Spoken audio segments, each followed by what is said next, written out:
Welcome to Tradition and Sanity. What was it like to live through the Vatican II period? End roundup. Lessons from two families.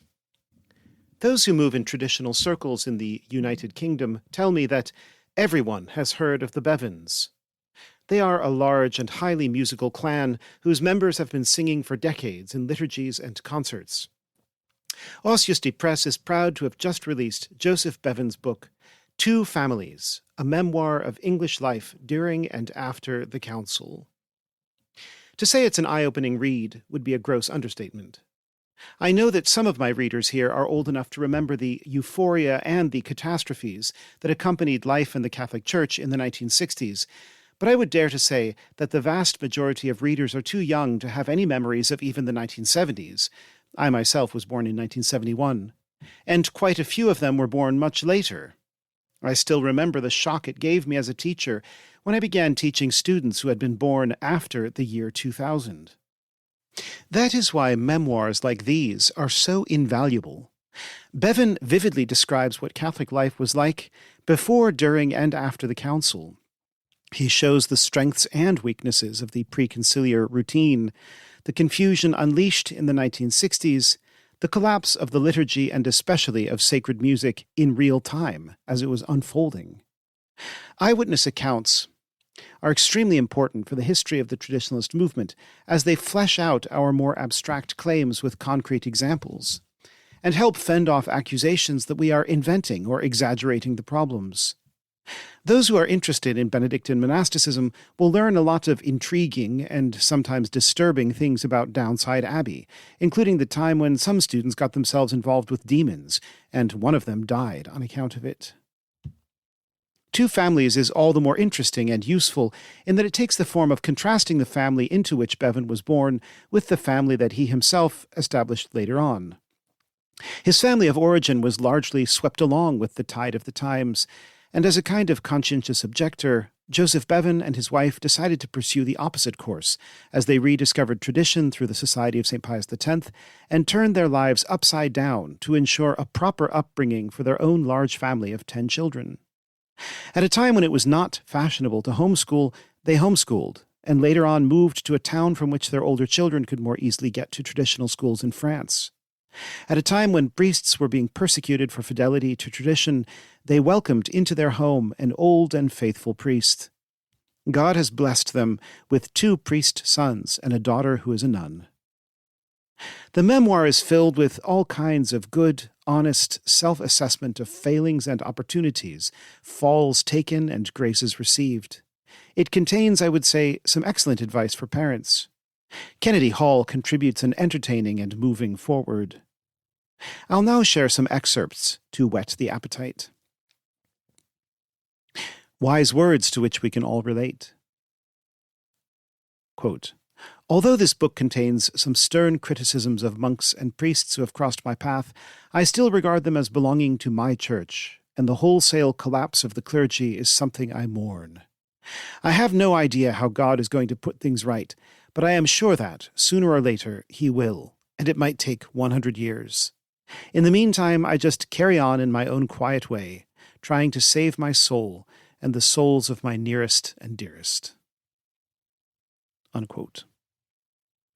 Setting the stage with abundant good humor.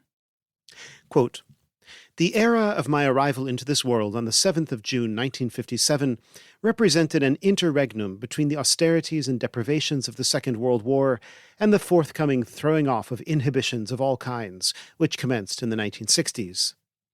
The occasion of my birth coincided with our goat getting into difficulties, and my poor mother, with labor pains, having to go into the garden to disentangle the animal from its chain. The family doctor was summoned at about 3 p.m., and as he lived across the road, was conveniently on hand to deliver me.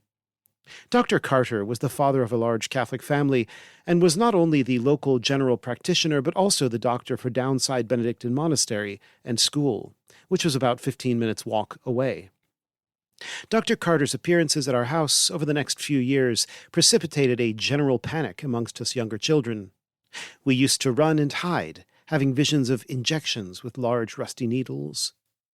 No matter how ill we were, his advice was always, "Don't worry, it'll get better by itself." Downside Lodge, our home, was rented from Downside School by my father, who taught music there.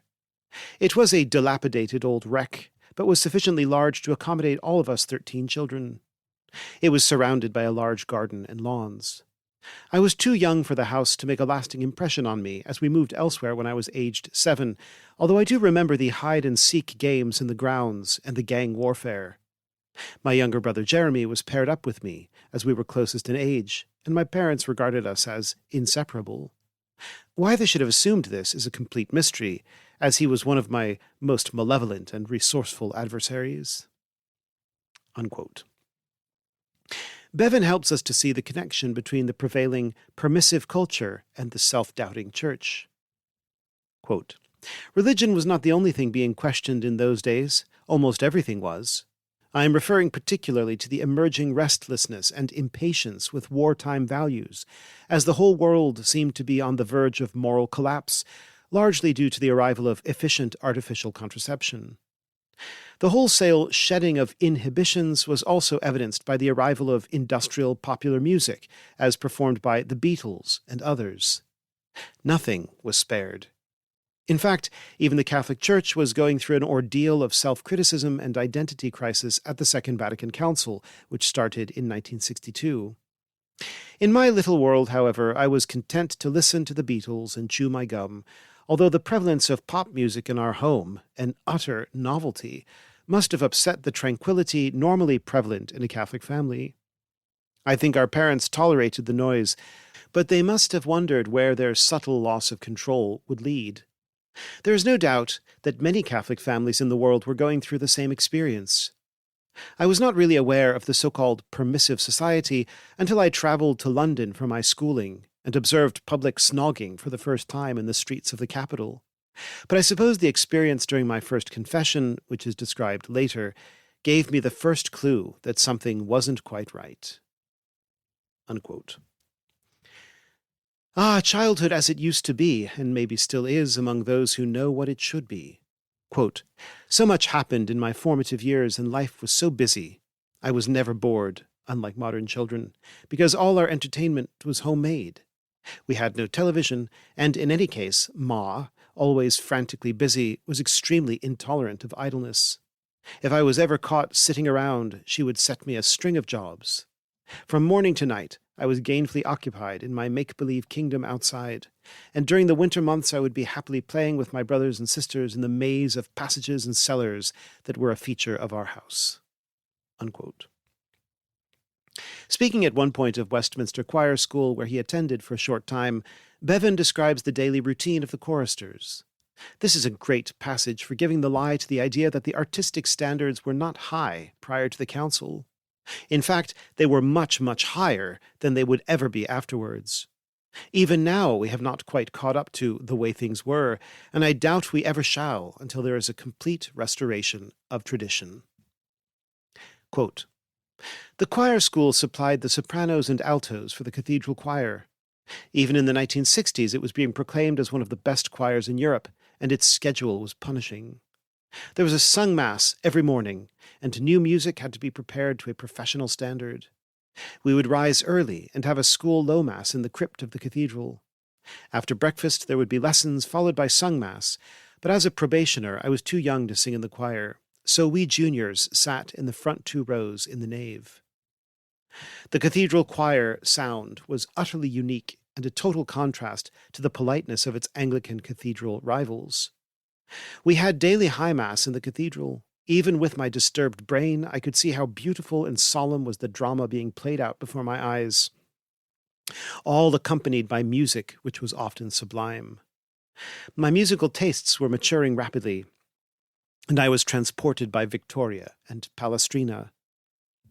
It was a rare privilege as a youngster to witness daily the dignity and the beauty of the liturgy at the cathedral, which managed to cling to the traditional rite of Mass well into the 1970s, until the death of Cardinal Heenan. Once the glories of Catholic worship have been seen at first hand, one cannot fail to be unimpressed by the sterile and turgid offerings of the Reformed liturgies in the Catholic Church following on from the Second Vatican Council, known as Vatican II. I happen to know that anyone who sang in that choir was probably marked for life, as I was, and many ex-choristers still keep in touch with each other and often meet up to sing. The old cathedral is affectionately referred to as the Drome, but nowadays the previously grand liturgy has degenerated into a patchy concert of words and music. My 3 elder brothers who attended the school at Westminster spent their lives campaigning for proper music to be incorporated into the new Mass, and have found the going extremely bumpy in the face of reluctant clergy up and down the country. The lasting benefits of the choir school on my life were a love of the liturgy and a love of prayer. I learned to pray, and this stayed with me even during my non-church-going period. I never completely lost touch with Our Lady and the saints, and this saved me from disaster, I think." Unquote. There was a lot of confusion, silliness, and Pelagianism in the shift from the old rite to the new rite. Quote, "We, the Bevans, were the official choir at St. Michael's Church in Shepton Mallet, and every Sunday and the holidays we sang the Mass. My father was the conductor and organist, and he laid out treats for the congregation in the form of plain chant and polyphony. With the closing of the old Catholic Church in Shepton, we moved to a spick-and-span affair of concrete and glass, which had been built by the diocese to accommodate the new springtime in the church, anticipated by the recent Second Vatican Council. With the new building came the new Mass. I was first made aware that something wasn't right when, during the canon, I received a dig in the back from Neville Dyke, who was sitting just behind me. I turned round in surprise and said, "Hello, Neville." I received the reply, "Peace be with you." I answered, "Talk to you later." I can still see the Catholic families of Shepton Mallet sitting in their habitual pews, the Tullys, the Dykes, the Quinns, the Dampiers, the Todds, and many others with lots of young children. With the advent of the new Mass in December 1969, the services became chaotic. The parish priest, Father Carroll, wrestled with the new liturgy. He would suddenly break into Latin and correct himself. The music we sang as a family in church was becoming irrelevant to the goings-on at the altar, and the congregation became restless for more change. Mrs. Todd, the wife of the owner of Darton, Longman and Todd, which was a leading Catholic publisher, became an agitator for change in the music. One Sunday, as we struck up with some William Byrd, she simply marched out of Mass in full view of the whole congregation. Pa, like the Elizabethan composers before him, adapted to the demand for change and started writing congregational masses to be sung by everybody at Mass. I have to say that these compositions were so trite and turgid that we got thoroughly bored with them. In actual fact, Mass on Sunday became a frightful bore, with its sweet nothings, prayers, hello children everywhere, readings, and faulty microphones. It took a great personal effort to rise on Sunday morning and go to church. As it dawned on our new parish priest, Father Meehan, that the Reformed liturgy was turning out to be a bit of a flop, he decided upon a more energetic approach to the liturgy. As a result, we were made to endure all kinds of humiliating displays, such as parading the children in the sanctuary and the priest quizzing them over the microphone. We all hated it, but Pa said, "If you live at home, you go to church." I think Pa liked the changes. In fact, he did say in an unguarded moment, following a session with the gin and martini bottles, that it was like coming home to his Church of England past. Ma endured the revolution patiently and, much later, embraced Catholic tradition again. In those days we were witnessing the changes in the Mass, which were bad enough. Little did we know that there was a wholesale offensive against the Catholic faith going on at the highest levels, and that the new Mass was just a symptom of this attack. My mother has testified to the gradual meltdown in Catholic moral theology amongst her own teenage daughters, who were only following the example of their friends." Unquote. I could keep quoting Bevan, but that would spoil the pleasure of discovering the twists and turns for yourself. So I'll stop here, but do consider reading this meaty but still compact, under 200 pages, memoir of a Catholic caught between a false modernization that failed to fulfill its promises and a return to tradition that actually delivers the goods. The interesting story of a man typical of his era in many ways, who was led by grace from lazy lapsation to burning zeal for the faith. Two Families has received glowing endorsements from an impressive array of readers. The Right Reverend Dom Cuthbert Brogan, abbot of St. Michael's Abbey in Farnborough, writes, Joseph Bevan traces this family's voyage through the choppy waters of church life in England in the last decades. In recalling these years, the author chronicles the collapse of the liturgy and of religious life, and gives examples of decadence in church music and the effect this had on the practice of the faith for himself and his family. Frank about his own shortcomings and realistic about the current crises in the church, Joseph seeks a solution to modern ills. He finds this in a renewed immersion in Catholic tradition, doctrine, and practice. Two Families is an engaging and honest work. Dom Alcuin Reid, prior of the Monastère Saint-Benoît in Fréjus-Toulon, writes, This is an inspiring book that grittily teaches a perennial truth which we ignore at our peril. Genuine charity is the only defense against all that assails us. Whatever our state in life, Two Families challenges us to return to its daily practice whilst there is still time. Edward Penton, senior contributor of the National Catholic Register. Wise, amusing, and beautifully written, Bevan shares not only the secrets to a well-lived Catholic life that has borne abundant good fruit, but also invaluable insights into the extent of the crisis facing the Church. Recalling the ups and downs he and his wife Claire faced in raising 10 children as the post-conciliar Church steadily imploded, Bevan is candid and incisive in his analysis, offering much-needed hope and guidance, not only to Catholic families, but to all Catholics serious about their faith. There are also endorsements from James Bogle, barrister and retired Army officer, former president of the Una Voce Federation, and Anthony P. Stein of the Return to Tradition podcast. You can read those at the Substack. The book is available directly from Ossusty Press in paperback, hardcover, or ebook, as well as from Amazon. A trip to Maine. Last weekend's visit to Maine for a nephew's wedding and a lecture in Falmouth was truly a lovely time. I met a Facebook friend in person for coffee in Bath on a foggy Saturday morning, and prior to our meeting walked around the largely empty town. You can see a photo gallery of all of these things at the Substack. Sunday morning saw me at the Basilica of St. Peter and Paul in Lewiston, home of a long-standing Latin Mass. French-speaking Dominicans from Canada built this church long ago, as one can tell from the French of the Stations of the Cross and the Dominican shield at the back of the sanctuary. There was a great turnout for the talk in Falmouth and the dinner afterwards. Books flew off the table. Catholics are hungry for the truth. One of the highlights was seeing all the youngsters in the audience. I don't think I've ever had so many teenagers at a talk, and they were all paying attention.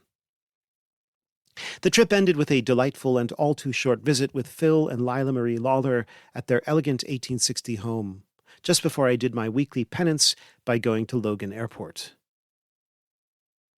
Sicily Pilgrimage. We still have a few places left for the February 2025 pilgrimage to Sicily, on which I will be the special guest and co-leader, and Father Thomas Crean will be our TLM chaplain for daily Mass. As you can read about elsewhere on my Substack, with lots of pictures, our itinerary is outstanding for both religious and artistic reasons. Most people do not appreciate just how rich in Catholic culture Sicily is. As I've mentioned elsewhere, Dietrich von Hildebrand, that great philosopher of beauty, always made a point of taking his students to this island. Prize for Best Article. I am thinking of awarding this prize each week. The winner is usually quite obvious, as it will be an article or essay that towers above everything else. Remember the outstanding exposé of Bergoglian theology and strategy written by one Vigilius and published last month at Rorate under the title The Great Loss, or The Pontificate of Jorge Bergoglio. Well, Vigilius is back and better than ever with a sequel. Is Jorge Bergoglio a strategist? A reply to Caminante Wanderer. Anyone with the slightest interest in understanding this chaotic and maddening pontificate will certainly benefit from the clarity it brings. As the author states at one point, quote, The extent to which the Bergoglian pontificate is of a strategic nature can be seen in the systematic linkage of the various theological topics. The Synod on the Family with Amoris Laetitia, the Amazon Synod, the Synod on Synodality, the Abu Dhabi Declaration, Evangelii Gaudium Fratelli Tutti, Laudato Si, Laudate Deum, Fiducia Supplicans, are by no means mere individual events, but coordinated moments in the program for the comprehensive implementation of the central Bergoglian ideology." Unquote. Other articles I've enjoyed recently. At the WM Review, on the immorality of labeling other Catholics as radical traditionalists. Caveat lector.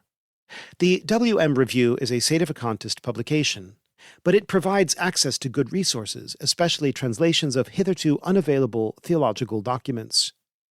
My recommending the above article, therefore, gives me occasion to mention that there appeared simultaneously two pairs of articles, one by Matthew McCusker at LifeSite, the other by Matt Gaspers at 1 Peter 5, arguing precisely contrary theses.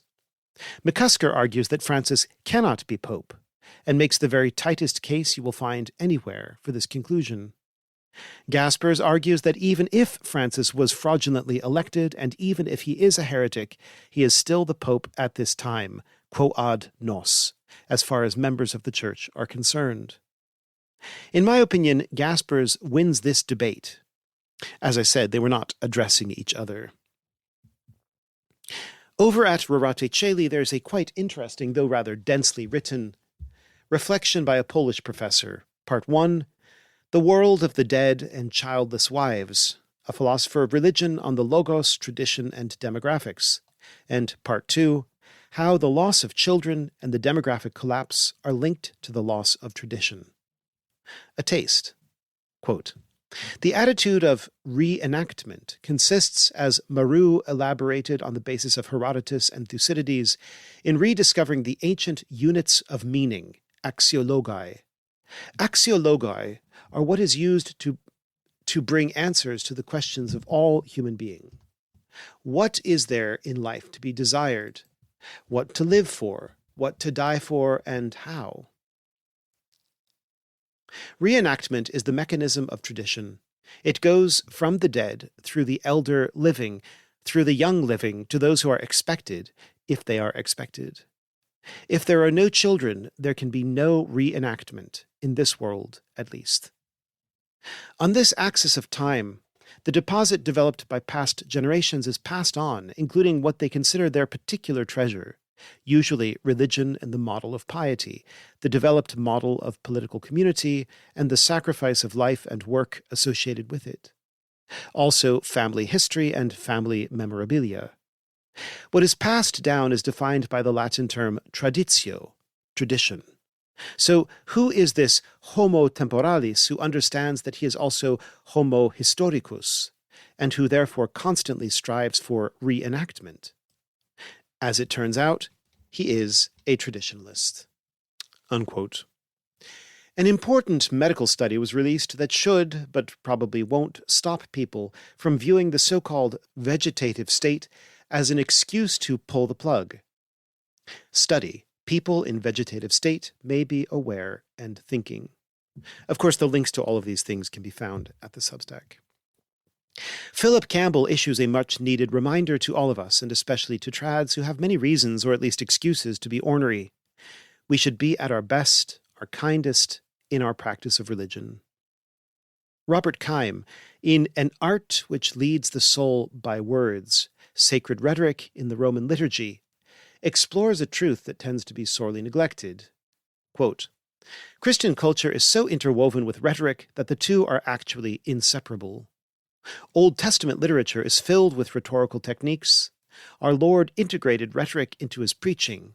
The epistolary style of St. Paul, recently described by a biblical scholar as one of the greatest communicators in history, was enriched by his rhetorical skill, and the Church's ancient liturgies employed highly rhetorical texts.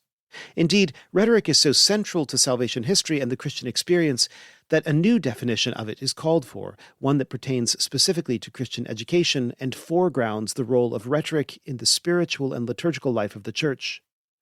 I will propose one.